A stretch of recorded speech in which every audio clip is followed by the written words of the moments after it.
Welcome to The Explainer. Today, we're diving straight into the deep end of the skincare aisle to demystify those incredibly complex ingredient names you see literally everywhere.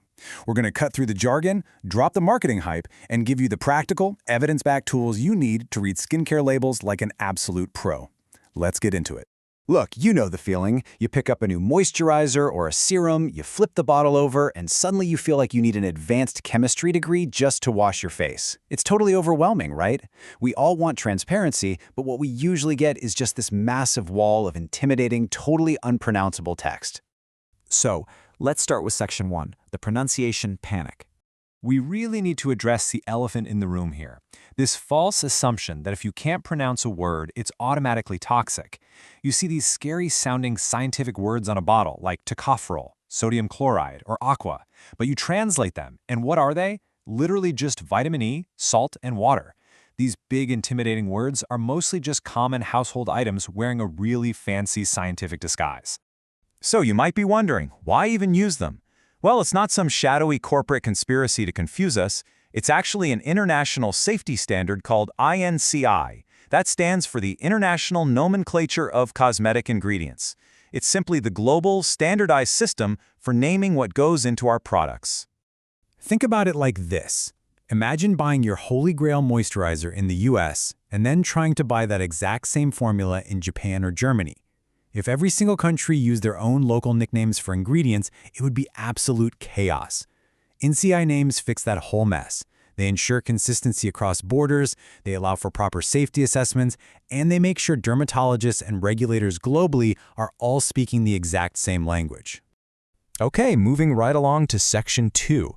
Let's do some myth-busting on natural versus chemical. We're going to tackle one of the most deceptive marketing buzzwords out there: chemical-free. Here's the fundamental scientific truth. Literally everything is a chemical. The water we drink? Chemical. The oxygen we breathe? Chemical. Even that fresh, organic apple you ate for a snack contains thousands of naturally occurring chemical compounds. So legally and scientifically speaking, claiming a product is chemical-free is just, well, it's impossible. We really need to break this false dichotomy that natural automatically means safe and synthetic automatically means toxic. It's just not true. Take essential oils like lavender or peppermint. 100% natural, right? But they can completely wreck sensitive skin.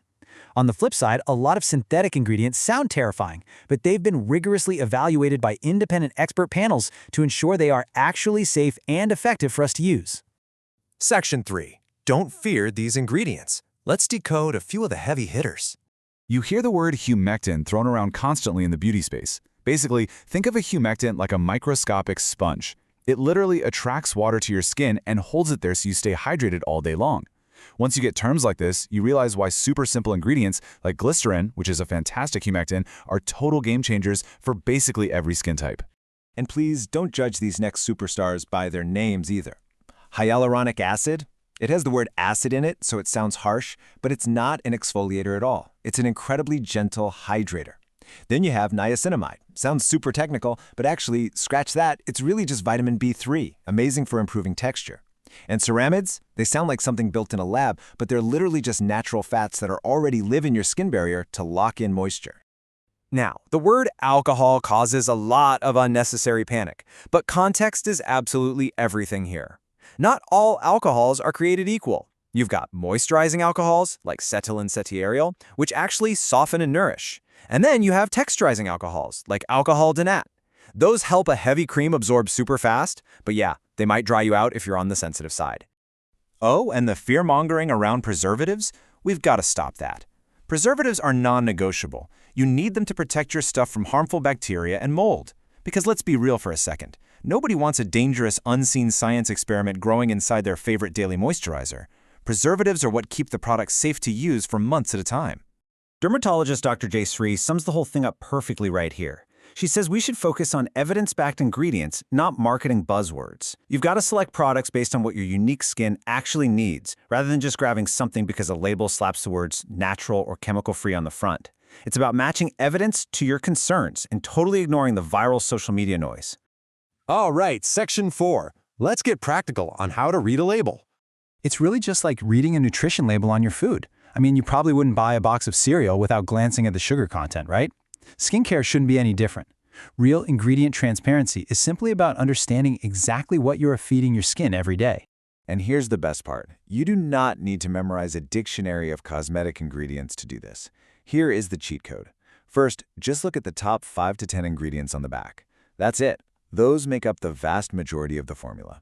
Find the key active ingredients you're looking for. Completely ignore the flashy claims on the front of the bottle and stick with transparent brands that actually take the time to educate you on what's inside.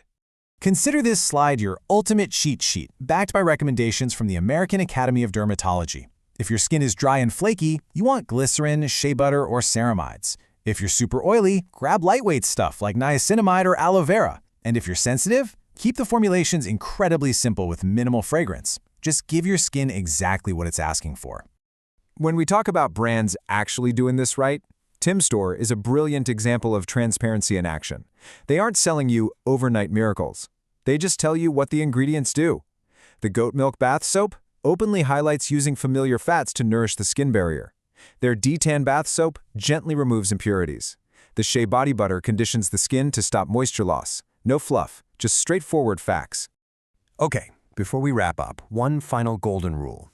Even if a product is perfectly formulated and super gentle, you absolutely must patch test it first. Just dab a tiny bit behind your ear or on your inner arm, wait a day or two, and see if it gets red or itchy. It is literally the easiest way to save your entire face from an angry reaction. Do not skip this. So, I'm going to leave you with this question to chew on. Are you choosing your skincare based on what it actually does, or are you just buying into a trend?